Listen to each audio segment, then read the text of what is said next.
Okay. Many people ask me, well, what is ordinary residence?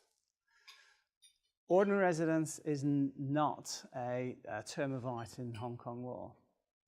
Ordinary residence, as a definition, a legal definition, goes back about 150 years to British case law. And depending on how ordinary residence is construed in the context of how it's supposed to be defined, it can mean different things to different people. For example, ordinary residence under Hong Kong tax law is different from ordinary residence under UK tax law. Ordinary residence under British immigration law is different from ordinary residence under Hong Kong law.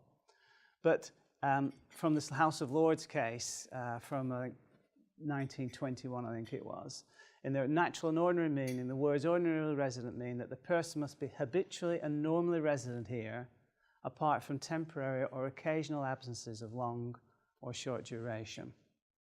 And the way that the Immigration Department interprets ordinary residence is actually configured squarely within the context of this particular House of Lords test.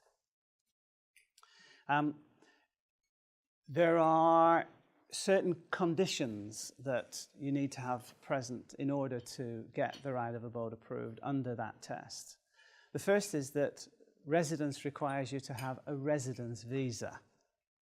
So it often comes to me, people say, well, look, I arrived here, way back when, and I spent 6 months as a visitor looking for work, and then I finally got a job and I got my first employment visa. So, effectively, I've been here now 7 years, haven't I? And the short answer is no, you haven't. You've been here 6.5 years.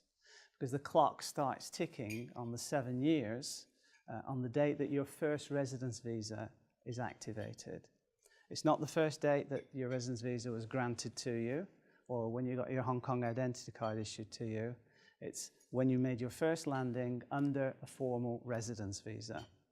And a formal residence visa can be a student visa, it can be a dependent visa, an investment visa, an employment visa, visa issued under the Quality Migrant Admission Scheme or the Capital Investment Entrance Scheme.